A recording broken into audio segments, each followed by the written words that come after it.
5th year they've done it now. So it's a 3-day festival in a field at a place called Cropreddy, which is near Banbury in Oxfordshire. There was an English Civil War battle fought there. So what are we going to do? You have a plan? Yeah, that looks fine. Great. There's a lot of depth of flavour to your cider. I can't achieve that. What other elements would you add to it? Or, it's all down to the apples. Well, it's nearly all. I mean, making good cider, I mean, it's an art to it. I mean, basically cider, as discussed, is fermented apple juice, that's all. And just as wine is grape juice. You grow good grapes, or you grow grapes of a suitable variety. You get them to a state when they're fully ripe, if you can. Squeeze the juice out of them, and then you ferment it, either with natural yeast or with a cultured yeast. And the yeast turns the sugar into alcohol and leaves the residual flavour compounds. So when you're making wine, the ingredients of a completed wine are water, alcohol, possibly a bit of sugar, although if it's really dry wine, no sugar, because the sugar's all turned to alcohol, a bit of acid, a bit of fruit acid, which you do want a wine or a cider or an apple without any natural fruit acid. Doesn't really taste quite right, it's insipid. And the flavour compounds. And cider is exactly the same. Cider, what does hard cider, fermented cider contain? Water, alcohol, sugar, plus or minus, a bit of acid, and flavour compounds. So it's the same, it's completely different kind of drink. Beer's another matter, all the others I've mentioned before. So the quality of the wine is fundamentally down to the grapes you began with.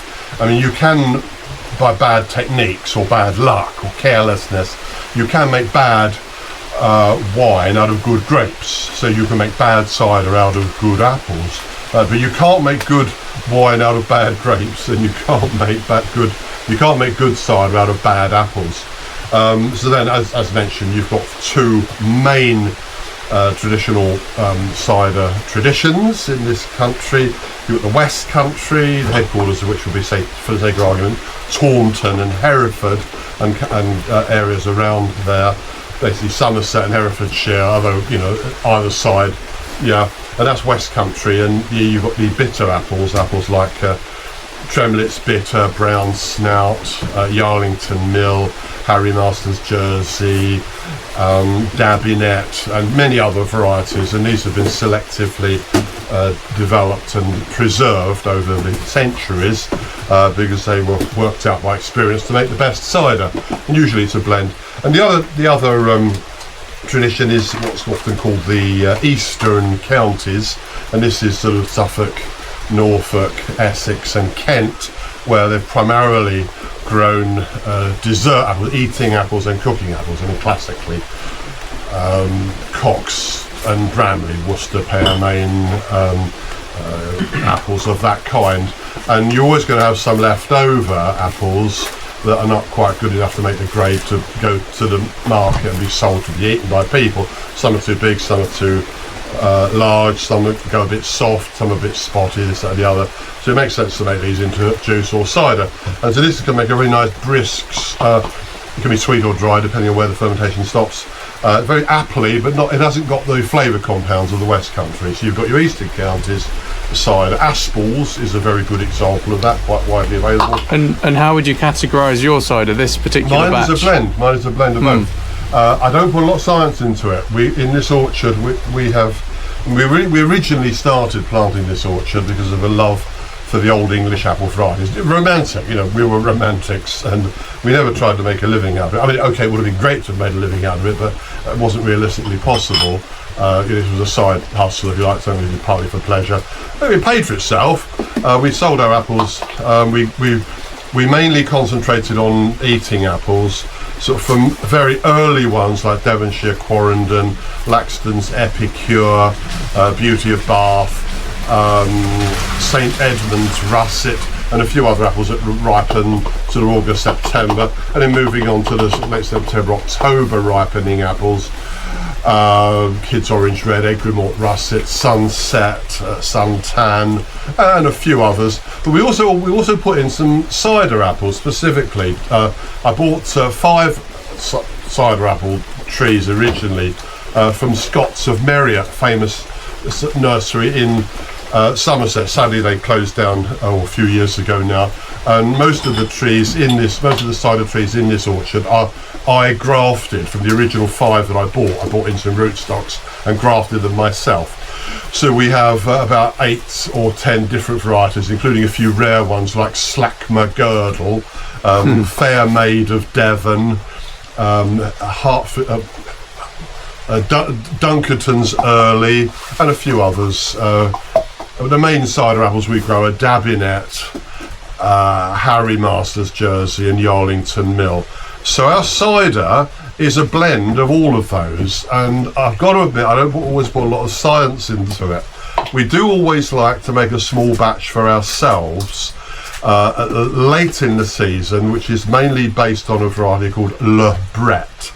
We got that by accident. We thought it was Sweet Orford, but there was a mistake made some years ago in a Somerset nursery, and a lot of apples were sold as the variety Sweet Orford, and actually they were Le Bret. And it took a long time for the mistake to be discovered, because the apples are really very similar, but it doesn't matter much. It's a very sweet apple with almost no acid to it at all, and we find if we leave it until quite late in the season, we crush it, say late November, when it's really quite cold and fermentation is very slow to get started, and we mix that with a few other cider apples like a few bit of Yarlington Mill, a bit of Dabinet. Then often we'll get a naturally sweet cider, because what often happens, typical cider, all of the sugar turns to alcohol, and with ripe cider apples that will give you an alcohol strength of about 7%, sometimes as high as 9%, and that is a normal alcohol strength for a dry cider. But sometimes the fermentation stops before all the sugar has turned to alcohol. So then you're left with a cider that's got a lower alcohol strength, maybe 5, maybe 5.5%, and quite a lot of residual sweetness. And this is a highly desirable cider. No artificial sweetness, just natural sweetness. The French do this, of course. If you taste some typical bottled Normandy cider, they achieve this through tradition and skill and a little bit of chemistry. That's a complicated subject. If you want to find out more about it, look up Keeving, K-E-V-I-N-G. We've never done Keeving as such, but we try and produce. It's a bit like that once or twice, once a year. It's only one chance you get, only once a year.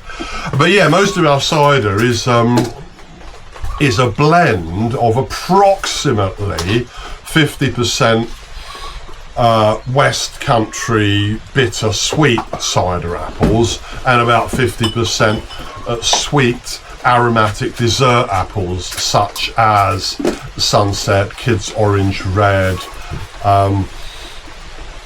Egremont Russet, and a few others. So you've got a blend of the aromatic cider apples.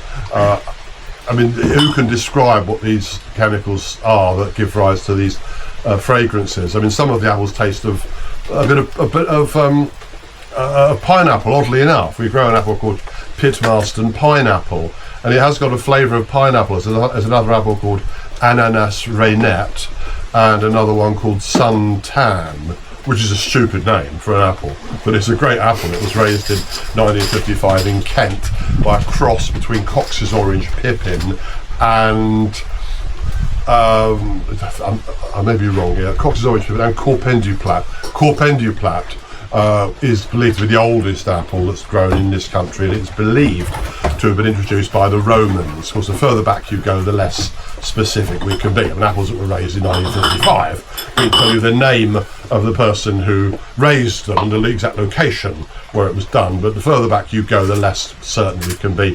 But we certainly do have some very old apples. The Romans brought in, I mean, prior to the Roman invasion, all we had was a few bitter crab apples. The Romans brought much better apples over. We know that the Romans practiced grafting of fruit trees because it's mentioned in the New Testament, and also the Normans brought a lot more over. If you want to see cider apple orchards, then yeah, there are still some in Herefordshire and in Devon, but Normandy is a good place to go to see some old-fashioned. The Norman conquest brought over, the Normans brought over a lot of apple varieties and really refreshed. And one of the things that happened is probably during the 17th and 18th centuries particularly, English people, landed gentlemen, yes, wealthy people, a lot of vicars as well. There were a lot more ministers of religion, shall we say, than a lot of Anglican ministers had a bit of time on their hands. One of the most famous, of course, was Gilbert White of Selborne. He was a vicar at Selborne in Hampshire, not 30 miles from here. And in his spare time, he wrote one of the most classic natural history books of all time. Selborne's The Natural History of Selborne by Gilbert White. You can visit his house, and it's certainly a book worth reading. It impressed Charles Darwin, I know that. Very lovely book. And he didn't raise any apples. There were lots of. We've got Reverend Wilkes. Quite a few apples are named, Reverend this or Reverend that, and apples are named after the villages. We've got Lady Suderley, Lord Lambourne, Lord Derby, Isle of Wight Pippin, Blenheim Orange, Egremont Russet. And on the cider apple side of things, Yarlington Mill. There was a mill at Yarlington, and this is what I call a gribble. This was a gribble being a tree which came up by itself. Because obviously, when you're making cider, you take the apples, you crush them. You first of all you smash them up, and then into pomace with some sort of mill. And once you've done that, you press them and get the juice out of them, and then you're left with a dried out pomace. Now the best thing to do with this is feed it to animals if you've got some, but if you haven't, well, some people put it into fruit bars and stuff like that. There's a few other things you can do with it, but mostly it just gets chucked. It just gets chucked, and of course it's got a lot of seeds in it, and where you chuck it down, some of the seeds will germinate, and I've had this happen. I haven't tried to grow any of them on. So, Yarlington Mill, for example, came from Yarlington. Harry Masters, obviously, there's a chap called Harry Masters. I think he was based at Yarlington, which is in Somerset. So I just got fascinated with the romance of all of the English apple. We hear a lot about football hooligans and worse, and how nationalism can be a bad thing, but I'm in favour of a bit of nationalism as long as you say, hey, my country isn't the best country in the world necessarily, or if it is, I wouldn't want to brag about it, but my country has done a few things that make me feel happy, and I can feel good about, and I'll celebrate the achievements of my country whilst not denigrating the achievements of other countries. And the history of the English apple is fascinating, and I would argue that England, and I mean England, not Britain, England has contributed more to apple culture probably than any other country on the planet. And it's something we can celebrate without taking anything away from anybody else. And that's what this orchard is about, really, and that's what our cider is about. It's a blend. There would usually be at least 10 different apple varieties in it.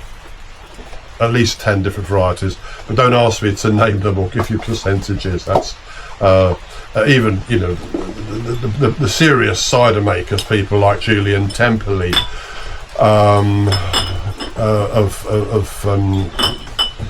near Machelney, who is Episcopi, I think, in Somerset, on the Somerset levels. They'll make some single variety, like a Stoke Red they might make, or a Dabinet, but most of their cider, it's a blend of many different varieties, and they probably keep some rough records, but generally speaking, you ask someone like Roger Wilkins from near Cheddar, famous West Country cider maker, ask him what varieties of apple are in any particular glass, he'll probably just shrug his shoulders, a bit of this, bit of that. So our cider, like a wine, it varies a little bit from year to year.